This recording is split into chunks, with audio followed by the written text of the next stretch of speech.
नमस्कार। आज हम एक बार फिर आपके सामने उपस्थित हुए हैं सोनिया गांधी के ऊपर दर्ज हुए एफआईआर मामले को लेकर।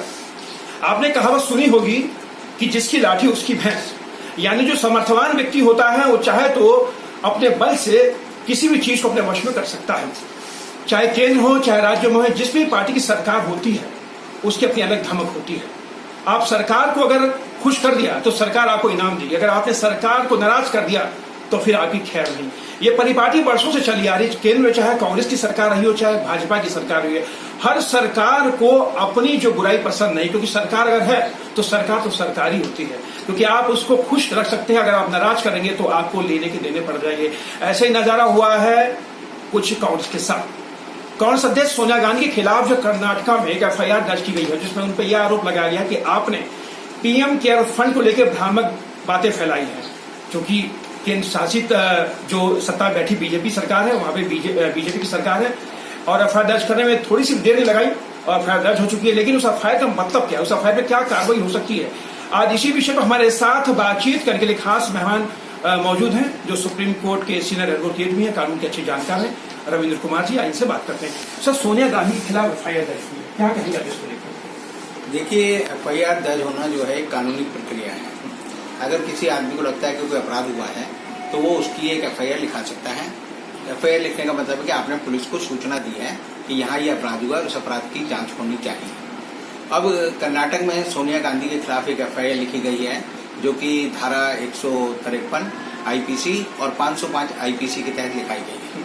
धारा 153 कहती है जब आप दो गुटों के बीच में, दो धर्म के लोगों के या दो समुदायों के बीच में वैमनस्य फैलाना चाहते हैं तो धारा ये लगती है। और दूसरी धारा 505 है कि आप लोगों को सरकार के खिलाफ उकसा रहे हैं। तो उकसाना जो है एक बड़ी ऐसी चीज है जिसके बारे में एक निश्चित तौर पर नहीं कहा जा सकता।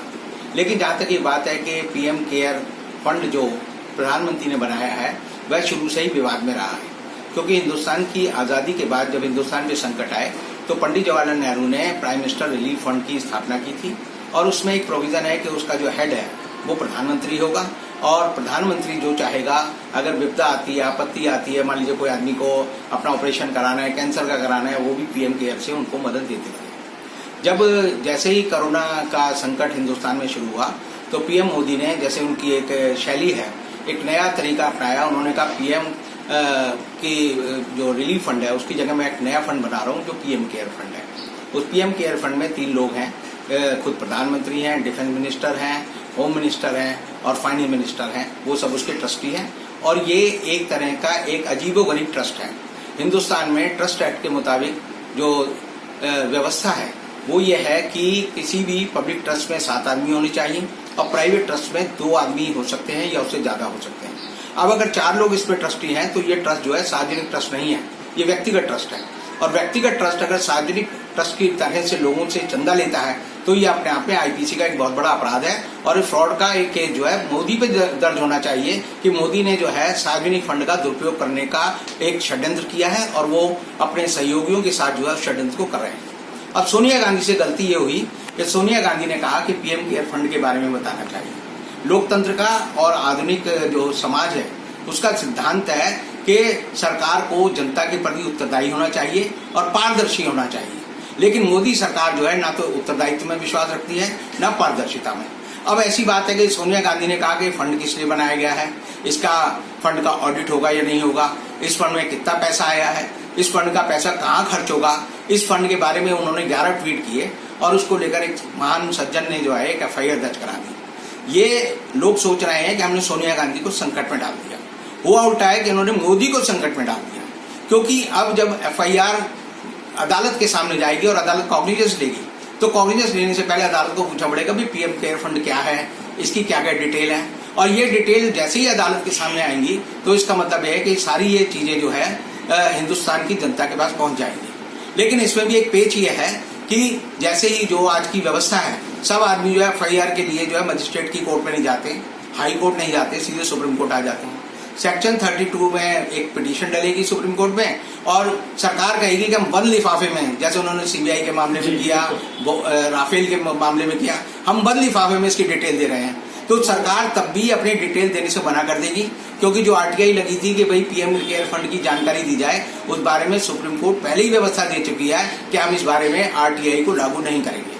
तो एक मिला जुला षड्यंत्र है, जनता को बेवकूफ बनाया जा रहा है। लेकिन 60,000 करोड़ रुपए जो अब तक पीएम केयर फंड में इस्तेमाल आ गए हैं, और वो कहाँ इस्तेमाल हो रहे हैं ये नहीं पता, लेकिन मुझे पक्का पता है, मैं ये अपनी जानकारी के आधार पर कह सकता हूँ कि पीएम केयर फंड का जो है दुरुपयोग हो रहा है। और ये दरअसल सोनिया गांधी की मदद कर दी है, और जिस आदमी ने मदद की है उसके बारे में मैं कह सकता हूँ कि पुरानी हम कविता पढ़ा करते थे कि एक था राजा बड़ा घमंडी, अद्भुत उसकी शान, बड़े प्यार से पाला उसने बंदर एक मान।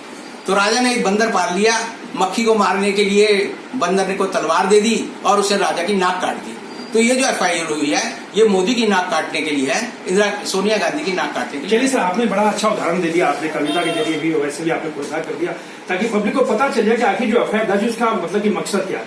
चलिए, एफआईआर दर्ज हो चुकी है तो उसमें क्या सोनिया गांधी से आगे पूछताछ हो सकती है या सोनिया गांधी को समन इश्यू किया जा सकता है, आगे क्या कार्रवाई हो सकती है इस एफआईआर के ऊपर, या ये पूरी तरह से एफआईआर जो पूरी तरह से राजनीतिक रूप से इसको दर्ज करवाया गया? एक नई परंपरा अभी पिछले 2 महीने में विकसित हुई है कि अगर आप किसी आदमी से राजनीतिक तौर पे नहीं लड़ सकते, नैतिक आधार पर नहीं लड़ सकते, तो आप एफआईआर कर लो। पुलिस के मामले, पुलिस को बीच में शामिल कर लो। और पुलिस के शामिल होने का मतलब है कि लोग जो है पुलिस से डरते हैं, क्योंकि हिंदुस्तान में पुलिस जो है सदुपयोग के लिए नहीं बनी, दुरुपयोग के लिए बनी है। अब ऐसी हालत में जो है मैं ये कह सकता हूँ कि जो ये एफआईआर दर्ज कर ली है और जो एफआईआर दर्ज करने की जो परंपरा चल रही है, उसमें कम से कम जो आईओ है उसको तो सारे डॉक्यूमेंट देने पड़ेंगे मोदी को। और जब आईओ के पास मिलेंगे तो आईओ के पास वो डॉक्यूमेंट जाएंगे तो इंस्पेक्टर के पास भी जाएंगे, सबके पास जाएंगे, और थोड़े दिन बाद फेसबुक पे, ट्विटर पे, सब जगह मिलेंगे और सब लोग पहचान लेंगे कि क्या फर्जीवाड़ा देश में चल रहा है। तो यानी से इसमें आगे क्या कार्रवाई होगी? सोनिया गांधी को बुलाया जाए पूछताछ करने के लिए, क्या प्रोसीजर जो, क्योंकि एफआईआर है आरपीसी के तहत दर्ज हुई है और सीआरपीसी के तहत जो एफआईआर होती है, अगर एफआईआर आपने दर्ज कर दी है तो कहीं ना कहीं जिसके खिलाफ एफआईआर दर्ज है तो उसको आपको बुलाना भी पड़ेगा, उसके अरेस्टिंग भी करनी पड़ेगी। तो दोनों जो ऑफेंस है वो बेलेबल है, नॉन बेलेबल है, वो जनता जानना चाहती है। ऐसा है कि ये सोनिया गांधी को बुलाएंगे तो सोनिया गांधी को प्रचार होगा। इंदिरा गांधी की वापसी कब हुई थी? जब बेलछी कांड हुआ था, और जब एक बार उसको ये हुआ कि इंदिरा गांधी को हमें जो है अरेस्ट करना है, तो इंदिरा गांधी फरीदाबाद के बाद जाके पुलिया पे बैठ गई थी। और पुलिया पे बैठने के बाद देश की संसद ने कहा कि 15 दिन जो है आपको 15 दिन की उनकी सदस्यता थी, वो उपचुनाव जीत के आई थी तो उनको ये सदस्यता रद्द कर दी थी। तो पॉलिटिकल आदमी जानता है कि रेल और जेल जो है वो उसके राजनीतिक भविष्य को बढ़ाने के लिए होती है, कम करने के लिए नहीं होती। और आदमी को 3 अपराधों में पुलिस के सामने नहीं जाना चाहिए, एक डकैती में, एक बलात्कार में और एक रेप या ये जो दोनों धारा हैं, इन दोनों धाराओं में क्या कार्रवाई होगी आगे? मैंने आपको बताया ना, 153 बताती है कि आप 2 समुदायों के बीच में, 2 वर्गों के बीच में, 2 धर्म के लोगों के बीच में वैमनस्य फैलाना चाहते हैं। और 505 है कि आप लोगों को जो है सरकार के विरुद्ध उकसा रहे हैं। तो सब दोनों बेलेबल है। 153 जो है उसमें बेल आराम से मिल जाएगी, कोई ऐसी दिक्कत नहीं है। और अदालत में मामला पहुंचेगा, अदालत में बहस चलेगी। और आप जैसे जानते हैं कि छोटे छोटे मामले की भी जो बहस है वो अदालतों में 10-10 दिन चलती है, 10-10 दिन चलेगी। और अंत में जो है इस पूरे मामले का जो राजनीतिकरण नहीं होना चाहिए था वो हो जाएगा। और दूसरा जो ऑफेंसेस के अंदर 505 तो बेलेबल है, यानी कोई दिक्कत नहीं सोनिया गांधी के लिए। ये तो सोनिया गांधी की मदद की है। ये तो मैं कहूंगा कि जिस आदमी ने एफआईआर लिखाई है वो जरूर कांग्रेस का आदमी होना चाहिए। यानी दोनों ही जो धाराएं हैं वो जो है जमानती हैं, इसमें कोई दिक्कत नहीं आएगी सोनिया गांधी के लिए। सोनिया गांधी को इससे फायदा होगा, ये सोनिया गांधी के फायदे में है। ऐसी एफआईआर तो मैं चाहूंगा कि मेरे खिलाफ भी एक हो जाए। चलिए सर, तो मैं भी जो है उसका फायदा उठा सकता हूं। चलिए, आपका बहुत बहुत धन्यवाद। ये थे कानून के जानकार रविंद्र कुमार जो हमारे साथ बातचीत कर रहे थे। सोनिया गांधी के खिलाफ कर्नाटक में एफआईआर दर्ज हुई है कि आपने पीएम केयर फंड को लेकर भ्रामक बातें फैलाई है, जिससे समाज के अंदर वैमनस्य फैला है। अब जिन्होंने एफआईआर दर्ज करवाई वो पेशे से वकील है, लेकिन जो दोनों धाराओं में जो एफआईआर दर्ज हुई है उससे साफ जाहिर होता है कि उस पर सोनिया गांधी के लिए आखिर मुसीबत नहीं बढ़ेगी। और सरकार भी नहीं चाहेगी कि इस मामले को लेकर ज्यादा तूल दे, क्योंकि अगर वो मामले को ज्यादा तूल देती है तो कहीं ना कहीं मामला सरकार के लिए आने वाले दिनों में भारी पड़ सकता है। कैमरा पर्सन राहुल के साथ सुरेश झा, न्यूज़ नेट, दिल्ली।